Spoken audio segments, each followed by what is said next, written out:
the psychology and politics of wrongful convictions.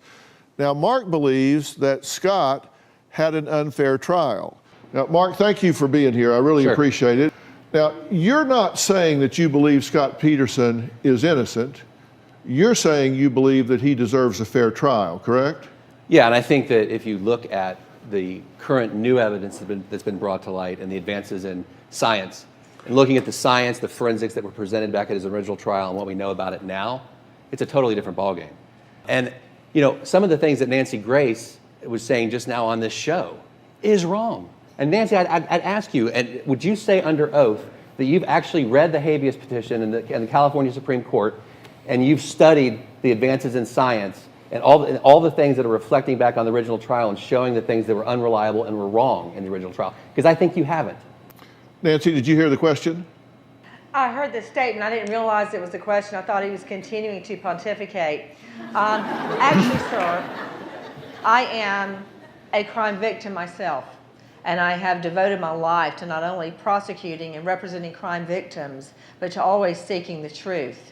And as a matter of fact, yes, I have read the legal documents in this case, and I've spoken in depth with Janie, who I respect a lot, and she has many points that I think are valid to be argued. But do I believe he deserves a new trial? No, I do not. Okay, well then let me ask you this. If you've read the most recent documents, the state's expert at trial did the fetal analysis and said that the baby Connor died on December 24th, which fits the state's theory, and used a formula and the theory of this Dr. Gente, this famous forensic pathologist in this field. Well, now Dr. Gente has chimed in and said this person actually made huge mistakes. Number one, used the wrong formula. There's different formulas you use depending on what information you have, like the last period of the mother or different sonograms, and used the wrong bones. And when you actually, and he's the expert. He's the one that developed these theories. And he said this expert that the state called at trial misapplied my theories. If you apply the correct theory, Connor lived until January 4th. Until January 3rd or 4th. And let me go back to another point you brought up with Lacey.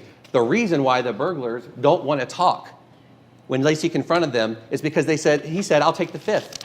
Because they don't want to be implicated in this. If somebody abducted Lacey because Lacey confronted them and Lacey and the baby lived a little bit longer, by that time they knew exactly where to dump the body. The dog scent stuff, the dogs they used had failed 2/3 of their qualification tests. They failed more often than they passed. One of the dogs was wrong 75% of the time. That's right. This is unreliable. This is junk science, along with the title stuff and the baby science that was used. We now